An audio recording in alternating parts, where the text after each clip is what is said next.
अस्सलाम वालेकुम रहमतुल्लाहि व बरकातहू। अज़ीज़ दोस्तों, साथियों, 12 रबीउल अव्वल का महीना चल रहा है माशाल्लाह। और 12 रबीउल अव्वल को बहुत ही शानदार तरीके से मनाया गया। खूब बम फोड़े गए, खूब आतिशबाजियाँ की गई, डीजे बंद रहा। तो उसमें न किसी मौलवी हजरत का कमाल था, न किसी और का कमाल था, इसमें पुलिस का कमाल था। पुलिस के डंडे के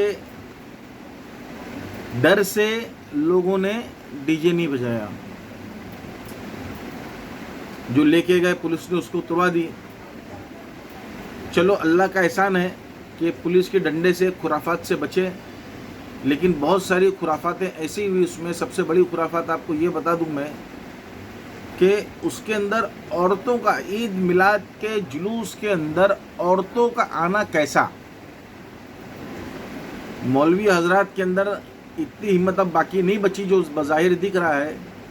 या ये कह दें कि खिलाफत हाउस कमेटी जो इस जुलूस को निकालती है वो पूरी तरह से फेल है इस जुलूस के निकालने के अंदर। और वो बाकायदा कुछ पीछे के हजरात हैं जिनके दबाव में ऐसा नज़र आता है कि उनके दबाव में वो काम करती है। कुछ औरतों की वीडियो वायरल हुई, वो गाड़ी चला रही है, बाइक, स्पोर्ट्स बाइक है, सोना पूरा लदा हुआ है, नारे लगा रहे, हाथ से रुमाल घुमा रहे, और जुलूस के अंदर ऐसे ऐसे कपड़े पहन के लड़कियां एकदम ऐसा माहौल बना के आई हैं कि अल्लाह की पनाह, अल्लाह की पनाह। और गर्दी इतनी, उसके बाद में भी उनकी कैसी हिम्मत है, क्योंकि उनको पता ही नहीं है कि ये दीन नहीं तुम कर रहे हो, दीन के साथ में खिलवाड़ कर रहे हो और तुमको सवाब नहीं मिलेगा, तुमको गुनाह मिलेगी। ये बताने वाला कौन था? हमारे मौलवी हजरत, हमारे समाज के बड़े लोग। आप ये समझ लीजिए। और खिलाफत हाउस को ये बात माननी पड़ेगी कि वो हर तरह से इस जुलूस के अंदर अपना किरदार नहीं निभा सका, वो फेल हो गया। आपने चंद्रशेखर आज़ाद को, जिसने भी नई नई पार्टी बनाई, उसको आपने इस जुलूस की कमान दी, उसको बिठाया। अच्छी बात है, आपने बुलाया, कोई बात नहीं। लेकिन समझ के बाहर है कि एक सीट आने वाला आदमी और आपको कोई दूसरा नहीं मिला।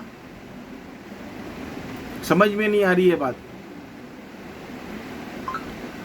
अब मैं आपको असल मुद्दे पे लेके जाता हूँ। एक ये बात हो गई, मैं दो मुद्दे को एक साथ मिला रहा हूँ। ध्यान रखिए कि 12 रबीउल अव्वल जो आपने ऐसे जोश व खरोश से मनाया, और अभी रबीउल अव्वल का महीना चल रहा है, मुसलमानों को सुन्नतें किस तरह कायम करनी चाहिए, सुन्नतों पे अपनी ज़िंदगी किस तरह डालनी चाहिए। हुजूर पाक सल्लल्लाहु अलैहि वसल्लम की सीरत मुबारका कि जब इस दुनिया में इस्लाम का ज़हूर हुजूर पाक अलैहिस्सलाम ने ज़ाहिर फरमाया, तब आपके ऊपर कैसे कैसे हालात आए। ये जिस तरह इम्तियाज़ जलील साहब ने ये रैली का आज ऐलान किया, इतनी बड़ी रैली निकाली, गाड़ियों का मेला निकाला, क्यों निकाला, कैसे निकाला, ये उसके पीछे उनकी नीयत के ऊपर मैं नहीं जाना चाहता। लेकिन आप समझ लीजिए, सियासी हथकंडों से मुसलमान अपने आप को होशियार रखें। आपके जज्बात के साथ खेल करके लोग अपनी सियासी रोटियां सीखेंगे। तवा आपको बनाएंगे, रोटी उनकी सीखेगी जिनकी सियासत मर रही है। मैं इसलिए लोगों से कहता हूँ कि सुल्तान सलाहुद्दीन अय्यूबी की किताब दास्तान ईमान फरोशों की ज़रूर पढ़ो। आजकल बहुत आसान हो गया है, आप गूगल पे जाइए, आप टाइप करिए, आपको किताब मिल जाएगी। जिस तरह हमारी नस्ल इस वक्त बर्बाद हो रही है, चाय की दुकानों में खड़े रह के रात भर। मुझे एक दफ़ा भिवंडी में लेट हो गया थोड़ा, मैं देख के मेरी नज़र, मैं अपने आप पे इतना अफसोस किया, अल्लाह माफ़ करे कि उम्मत की तबाही व बर्बादी। आप ये समझ लीजिए कि चाय की दुकानें चल रही हैं, कम से कम 100-150 आदमी उस होटल में बैठे हैं, और कोई लूडो खेल रहा है, कोई सिगरेट का चस्क ले रहा है, कोई पता नहीं कौन कौन सी हरकत कर रहा है। तो ये आपकी और हमारी नस्लें बर्बाद हो रही हैं। ये चाय की दुकानें से। और कोई लीडर बोलने वाला नहीं है। ये एमएलए कॉरपोरेटर एक कंप्लेंट करेंगे पुलिस को, होटल बंद हो जाएगी। लेकिन वो क्यों नहीं कर रहे, क्या वजह है, वो वही जाने।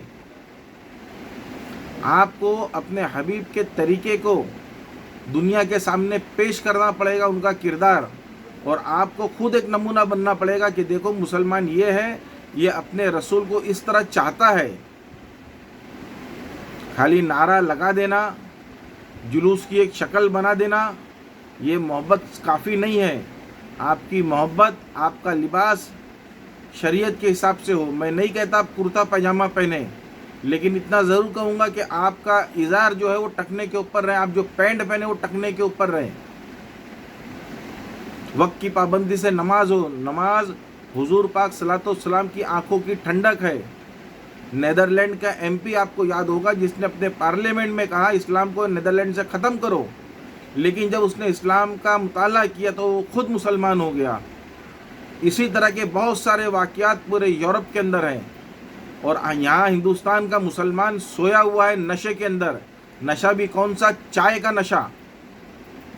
बड़े बड़े टोपी वालों को देखता हूँ मैं, अफसोस होता है। अपनी बीवियों को, अपने फैमिली को लेके रात में 12-12, 1-1 बजे घूमने जाते हैं। चाय की दुकानों में भी जाने लगे रात में। अल्लाह से डरो, अल्लाह से डरो। दाढ़ी टोपी वालों, आप सिगरेट पी रहे हो कौन से लिबास के अंदर, वो भी सोचो। आपके पास अभी भी वक्त है, सुधर जाओ, वरना पछताने के लिए कुछ बचेगा नहीं।